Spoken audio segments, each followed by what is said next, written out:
Welcome, Hilton Learning Community, to a presentation of this year's 2023-2024 proposed budget. My name's Casey Kosorek, and I have the honor and privilege of serving as the district superintendent. I have some additional guests with me today to help with our presentation of the proposed budget. To my farthest left, we have Ned Dale, our assistant superintendent for human resources.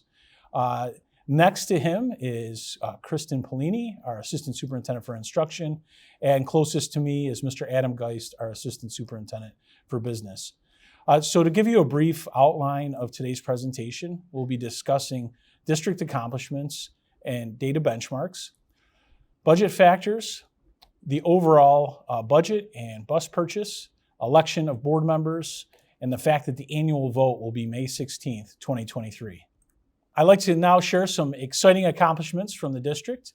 The 2022-23 district accomplishments include the 7th annual 5x5 charity art show that featured over 300 works of student art. We also had multiple staff members receive the Golden Apple Award. 37 seniors earned the highest level of graduation honors. 36 students earned WMOCO CTE endorsements, and 11 graduates earned International Baccalaureate diplomas. Our Cadets Robotics 6868 team participated in the first World Championship in the program's history. We had 20 students who are candidates for the New York State Seal of Biliteracy. We had a free concert with the Rochester Philharmonic featuring Luke Pisani on the violin. This was something that all community members were welcome to at no cost.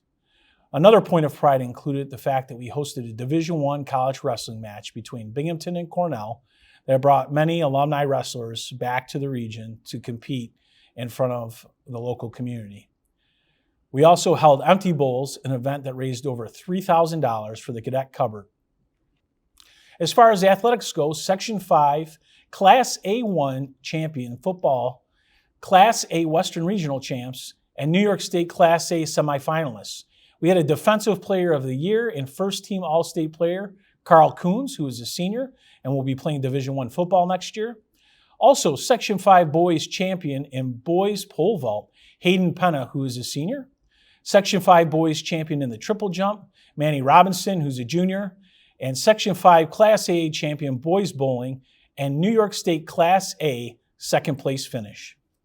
Also included in our accomplishments is a Section 5 Boys Swimming and Diving Champions. We have a 100 and 200 freestyle and 4th in New York State in Jacob Runyon, a 100 backstroke leader in Justin Enzer, and Matthew Wilson was the diving champion this year. Section 5 Division I Dual and Section 5 Class A1 Team Wrestling Champions include John Testa, who is a 9th grader, Landon Lazaric, Elijah Diakomahalis, Nate Casper, and Chris Franzak. Section 5 Fall Class A and Section 5 Winter Division I Large Cheerleading Champions, New York State Runner-Up Division I Large Team Champions, and Americheer International National Champions. We look at several benchmarks related to how our students are performing, as well as how we compare to area districts in Monroe County. One of the benchmarks that we look at is students who are earning the Regents Diploma. And as you see by this chart, our number of graduates who earn a Regents Diploma is 99% in the most recent year. We have consistently performed very strong in this category. We also look at students who've earned an advanced designation with their Regents Diploma as well. Again, Hilton students have been consistent over the last 10 years, with the most recent at a 63% of our graduates earning the advanced designation. Let's take a look at what students do once they earn that Regents Diploma. Those students who will be furthering their education post-secondary include 78% of students from Hilton who will attend a 2- or 4-year institution of higher learning once they graduate. You can see the breakdown showing 64% of students attending a 4-year school and 14% attending a 2-year school. Remaining students make fabulous choices to enter into the military forces, the workforce, or attend a trade or technical school upon graduation. We also look at several financial benchmarks. The first one that we're going to take a look at is the 22-23 county cost per pupil. For the 14th consecutive year in a row, the Hilton School District has the lowest per pupil allocation at $22,311. Per pupil costs are typically just your total budget divided by your total enrollment. And you can see that we're well below the county average, which is $26,239. Another financial benchmark that we look at is the county school taxes paid. So if we've fallen between the 4th and 10th lowest in the county. This year we are slightly above the average in the county, which is $3,783, and Hilton's taxes came in at $3,956. This is based on the average home in the district, which is roughly $200,000, and that is net of the basic star. So I always say this, there's no two budgets that are ever the same. There's a lot of budget factors that go into the development of our budget. And there's a lot of people that are help in the creation of the budget. So these are some of the main points that we look at year in and year out. The first is the tax levy. And that's one of our largest revenue sources for the district. And this year we are going out with no increase in the tax levy. This is something that we haven't done for as long as I've been part of the district, which has been close to 20 years now. We're at a $0 tax levy increase. The other thing that's been a long-term goal of the district is to wean ourselves off of the appropriated fund balance and reserves used to balance our budget. So this is something that we had to really ramp up during tough economic times. And as you see, as we continue through this presentation, we're starting to receive additional state aid, and that is allowing us to not have to utilize our savings in order to balance the budget.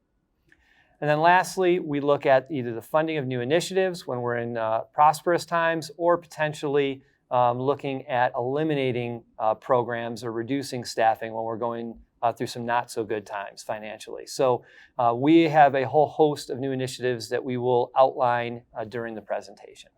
The property tax cap continues to be something that's been in place since 2012. It's often defined as a 2% property tax cap. It's actually the lower of the rate of inflation, or 2%. This year's rate of inflation came in at 8%, so we are capped at that 2%. Even though prices continue to go up at a faster pace, our school tax budget cannot go up greater than that 2%. We do have different components that make up the property tax cap that can increase or decrease it, and I'll show you that when we get into the next slide. Every district in New York State has to calculate their tax cap, and it's different for each district, and they have to submit that to the New York State Comptroller's Office. So this chart shows the projected 23-24 tax cap, also comparing it to the 22-23, and right off the bat you can see that there are quite some significant differences. So first off, when you look at the last year's tax cap, it came in at 3.25%. compared to this year's projected tax cap of 5.81%. So pretty significant increase there. You see that the base cap, that 2%, was capped. So both years, inflation was higher than that 2%, and we are capped at that amount. The green section of the chart represents our new construction. So these are new homes that are being built in the community. We've been fairly stable with this, over 1% each year for the last several years. We're down slightly from last year, but still at a really strong number. Again, it goes to show that people want to move into the Hilton community. On the 22-23 cap, you can see that we had a purple line right at the very top. So that represents our change in capital tax levy. So our capital tax levy actually decreased our overall cap from last year, and that's the most significant increase from this year. When you look at it this year, we see an increase to our tax cap related to changes in the capital tax levy of 2.17%. Now, last year's tax cap came in at 3.25%. That's the max we can go out at. And we actually came in with the community, and what the community passed was a 2.37 property tax cap. So we didn't go out to the full extent. We came in well underneath that. And this year, you can see all the way down at the bottom, there's a small red line. Again, Hilton's proposed property tax cap for this year is going to be at 0%. So even though we could go out at 5.18%, we are going and keeping that flat from the last year. When considering other budget factors, we look at our retirements. This year we had 3 teachers, 6 staff members, and 1 administrator retire. This is an important budget factor because we often see replacing our higher paid employees with lower paid employees. In our state budget, we saw an unprecedented increase of a fully funded foundation aid to Hilton which has allowed us to make some new initiatives, as well as look at our district strategic plan, which Casey will discuss in just a minute. We also look at health insurance. Health insurance continues to be a major factor in our budget development process. We are part of the Monroe County Consortium and experienced much lower increases compared to our community-rated plans over the past several years. We are also seeing an increased number of high deductible plans with a total of 210 high deductible plans offered to both employees and retirees. This is a win-win for both the employees and the retirees. At this time, I just want to talk a little bit about an update for our capital projects. So the current project that we have right now is $32.25 million. That was voted on by the community and passed on December 15th of 2016. We've completed phases 1, 2, and 2B, which took care of renovations at all 5 of our school buildings. We had some money left over from that renovation work, and we elected to move forward with a phase 3, and we are continuing construction on that. It should be wrapped up by the end of April, early May, and we're hoping to have our final cost reports to the state by June 30th of 2023. In early March, the community passed a $37.2 million capital project. That project is going to replace fire alarms at all of our buildings. It's going to have some concrete work out of the entranceways at the high school, both in the student entrance area and the parent entrance area. We're going to have some classroom renovation at the Merton Williams Middle School. We'll also be looking at classroom renovation at Quest Elementary School, including a new boiler room and an emergency generator. There will also be some classroom renovation work at Village Elementary School, as well as a new kitchen. And then at Northwood, we're going to be taking care of a sound issue into the cafeterias, and we'll be putting up some sound barriers to help lessen the noise while instruction's taking place. This is something that's going to be phased out over several years, and we anticipate construction taking at least 3 summers to complete. All right, we're going to start by looking at the overall expenditure budget. If you jump down to that bottom line there, you can see that our budget is being proposed at $99,383,572. That is almost a $7.4 million increase from our 22-23 budget. Represents just over an 8% increase. I won't go through all the lines, but I will point out a couple. So the first is in the line of instruction. That is going up the most dollar-wise at about $3.7 million, which is what we would expect as an educational institution. We're putting most of the money that we're receiving towards instruction. If we look at the benefits statutory line, that is going up just over $600,000. That is related to changes in both the employees' retirement system and the New York State teachers' retirement system rates. And then as Mr. Dale indicated earlier, we look at our benefits contractual line, that's up $1.6 million. Again, the driving force behind that is our health insurance. That amount could have gone up a lot more, but because we're part of that consortium, we've been able to have some cost savings associated with that. Our debt service budget is down almost $200,000 as some of our debt is coming off the books. And our capital funds transfer is going up to $1.4 million. That's an increase of about $975,000. And we'll talk a little bit about why that's going up when we get to the new initiative section. Each school district does have to prepare what's called a 3-part expenditure budget. So these charts compare the 23-24 budget to the 22-23. You can see it's broken down into 3 components: the administrative component, the capital component, and the program component. The 23-24 budget for administration is actually less than what it was the year before.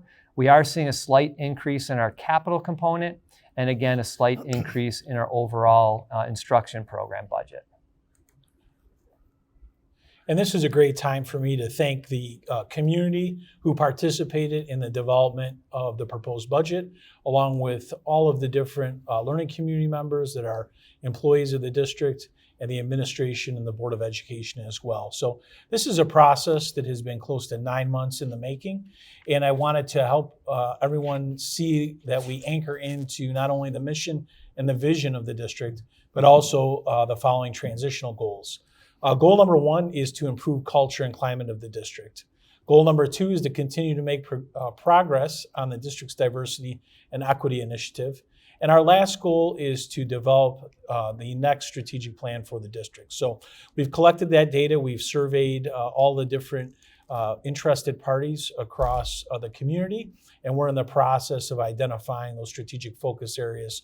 But some of the things that we've noticed as we've started to analyze that data are examples of student achievement, transparency, trust, communication, and safety. So we've embedded that into our anchor as we've developed this budget. So some of the revenue budget adjustments that we're seeing is an increase in our sales tax by $279,000. So we have conservatively budgeted for sales tax over the years. We're now putting this more in line to what we're actually receiving. We also have a one-time aid payment related to our BOCES in the amount of about $800,000. And we're going to be using that aid payment in order to fund some restroom renovations over at the high school. And then again, we looked at our appropriated fund balance and reserves, and we wanted to eliminate the use of our savings to balance the budget. And we are going to be able to obtain that and meet that goal in this upcoming budget.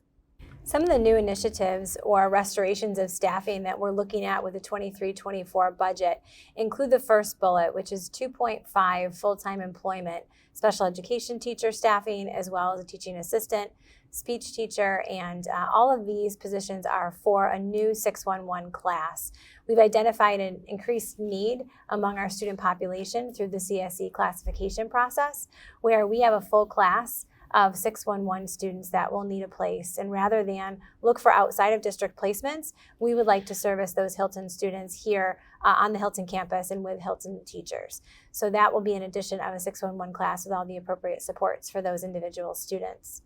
You'll also see a 1.0 special education itinerant teacher. This is a position that services pre-K students with disabilities in areas such as speech, for instance.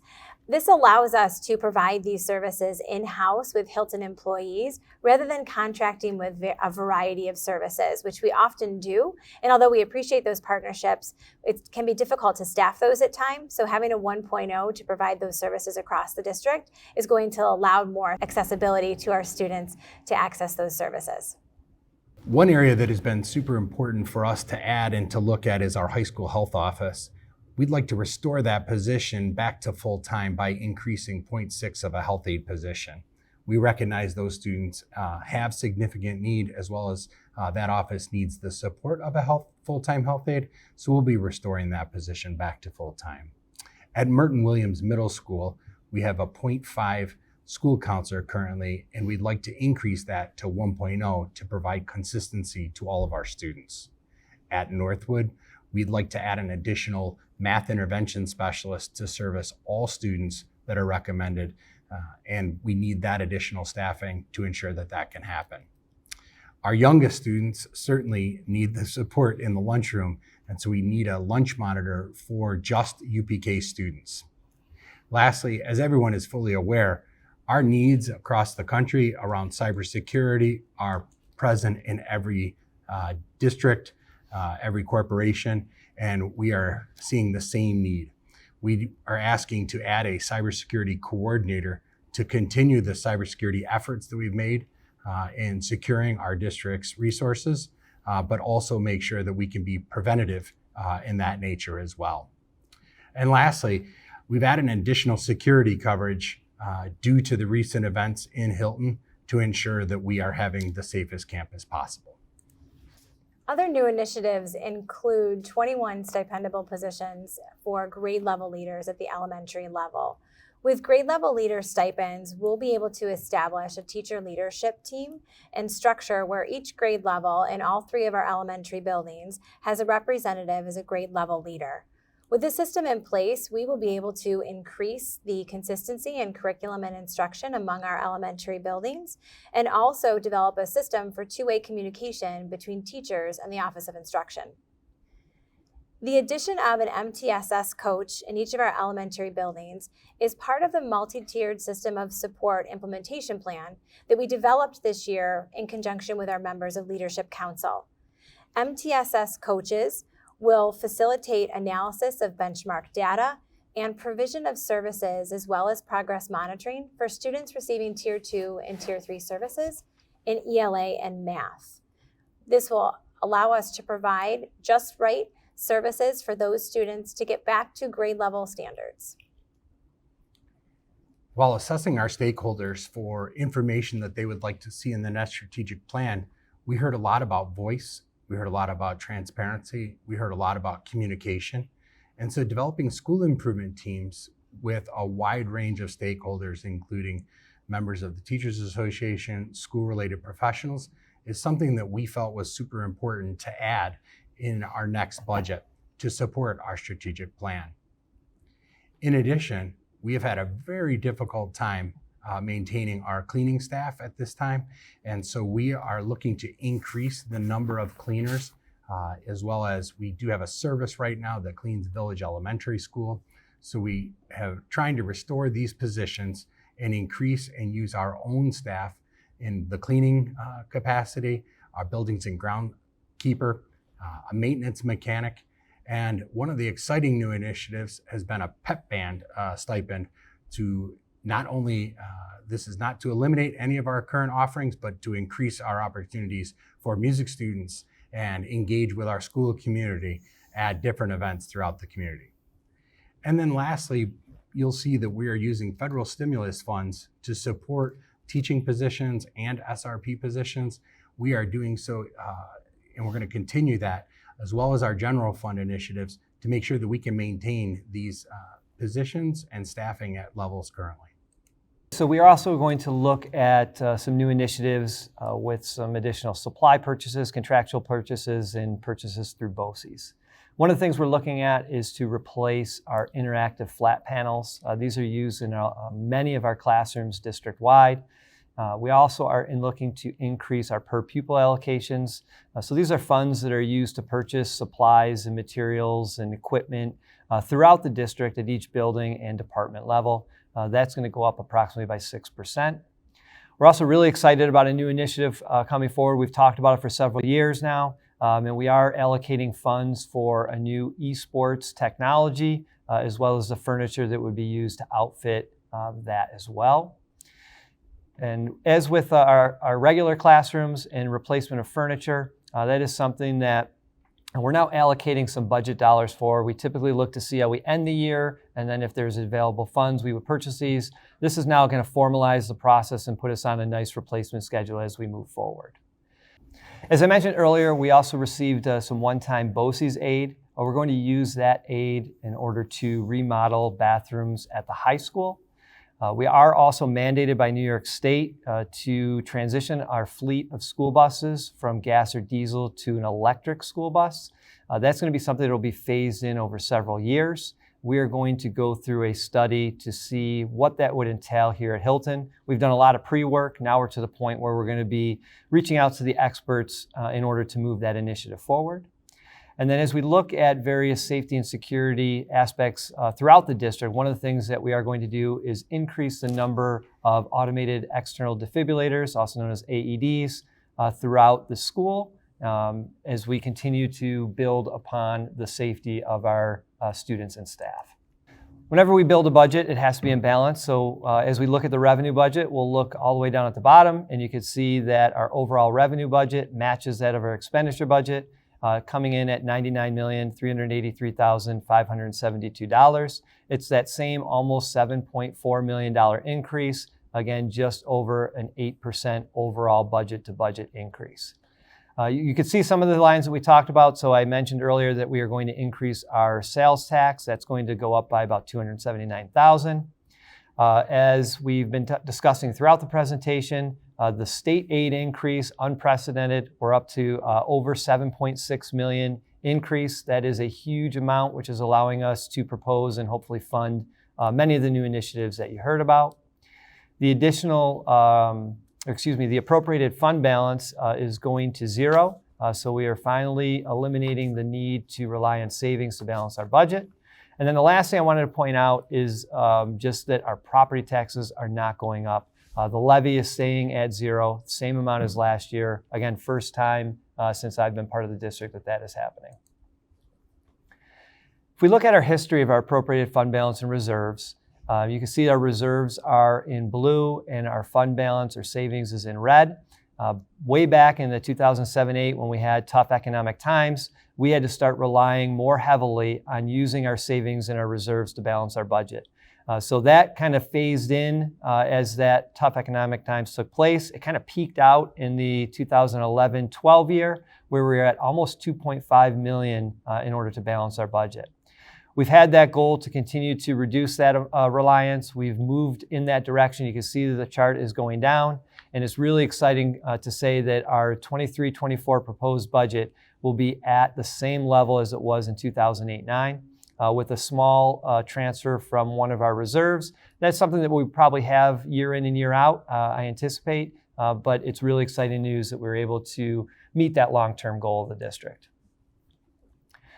Now we're going to talk about what I think people are most interested in when they look at a school district budget, and that is, what is that going to do to my property taxes? So we're going to start by looking at our projected property tax rates.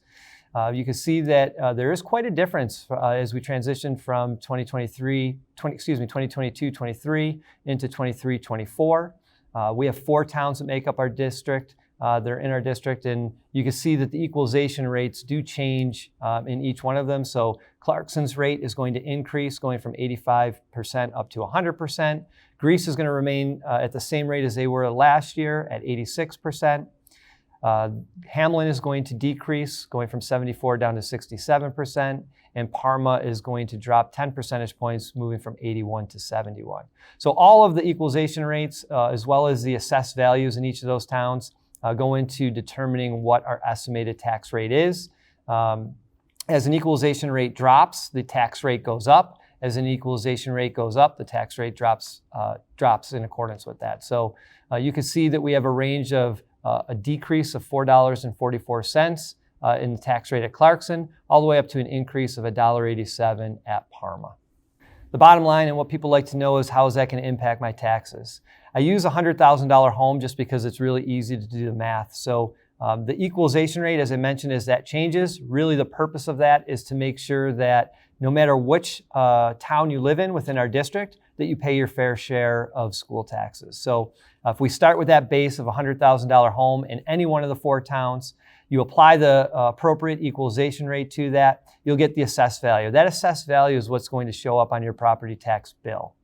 So at Clarkson, because they have a 100% equalization rate, you're going to see $100,000 as the assessed value on your tax bill. When you're in Parma, if that same $100,000 home, the value of that home, with a 71% equalization rate, when you get your tax bill, you'll see that the assessed value is at $71,000. So you simply take your assessed value, you divide it by 1,000, and then you multiply it by the projected tax rate. And again, it doesn't matter which town you live in, you're going to pay the same amount. So the projected tax bill in the example on the screen here would be $1,818. That would represent a $105 decrease from the prior year. If your home was valued at $200,000, you'd simply multiply the overall tax bill by 2, and you would also see the savings increase. So it would be about a $210 savings on a $200,000 home. This shows our history of the tax rate here at Hilton, dating back to 2012 to our projected current. And you can see that we've been about the 4th lowest in the county. This past year, we were up a little bit higher at the 10th, but right in the middle of the pack as far as the number of districts in Monroe County. Because we're going out with a 0% tax levy increase, you're going to see a pretty dramatic drop for our projected 22-23. We won't know where we fall within the county yet because the budgets haven't passed and we don't know what the other districts are doing. But we anticipate that we're going to come down from number 10. We'll probably drop back to around number 4 or 5, somewhere in that area. But you can see that we are projecting that tax rate, as I mentioned in the slide before, to be about $18.18 per $1,000 of assessed value. That was down from $23.27 for the current year. Also on the ballot is replacement of our buses. So this is something that we do every year. As I mentioned, we are transitioning and looking at moving from our traditional gas and diesel powered buses over to our electric buses, but that won't take place until a couple years from now. So we do look at our bus replacement schedule. We are replacing buses that were purchased in 2014-15. They typically have about 100,000 miles on them. They travel 70 square miles, which is what our district is made up of. We transport over 4,700 students. Those are students that attend our 5 schools here in the district, as well as private and parochial students, as well as those students that may be attending BOCES placements. We have over 360 bus routes, and we go to 53 different schools and programs throughout the county. And every year, our buses travel more than 1.5 million miles. This year, we're looking to replace 7 69 passenger buses and 2 30 passenger buses. The total cost is projected to be $1,412,707. We do finance the buses over a 5-year period, and we operate them for about 9 or 10 years. And the first payment of principal and interest will fall in the 24-25 school year. So it won't have an impact on our current or proposed budget, but the following year we will see that impact hit our budget. And the state does pick up the lion's share of this. Our transportation aid ratio for 23-24 is projected to be at 86.2%. So for every dollar we spend, we get 86 cents back from the state. Also, we will be having a Board of Education election in addition to community members voting on the proposed budget. I want to start out by thanking Mary Ann Chafee and Brian O'Connor for their service on the Board of Education. Both of their terms come to an end, and both of them have decided not to seek re-election. So once again, I want to thank them for being student-centered and always basing their decisions on what's best for the students here in the district. So when I go to vote on the budget, I'll also have an opportunity to select 2 board members to replace the outgoing board members. The following 6 individuals are vying for 2 vacancies on the Hilton Central School District Board of Education. They include Melissa Lovato, Mike Zillow, Christine Price, Linda Donovan, Kaylee Bennett, and Jack Palmieri. Quite a few things have changed in voter guidelines. You now have the opportunity, if you're not a registered voter, to walk in and register at that time so you can cast a vote. We've also changed our location. In the past, we have voted at Northwood Elementary and the high school, but after many years of feedback on our exit survey during past budgets, the community has continued to focus in on student safety and concerns around student safety, which they should. So as a result of that and a petition served to the Board of Education, we have moved that location to the Parma Town Hall at 1300 Hilton Parma Corners Road, and that is for all residents. So we recently had a capital vote at that location. It was extremely successful, and we had a turnout of almost 3,300 voters. So we know that that location works, it's centrally located, and we hope to see you. The voting hours are from 6 a.m. to 9 p.m. on May 16th. In closing, if you have any questions or would like to review the presentation and information further, you can visit our website. I once again want to thank our Assistant Superintendent for Business, Mr. Adam Geist, Assistant Superintendent for Instruction, Kristen Polini, and Assistant Superintendent for Human Resources, Ned Dale. Thank you very much, and we encourage you to come out and vote.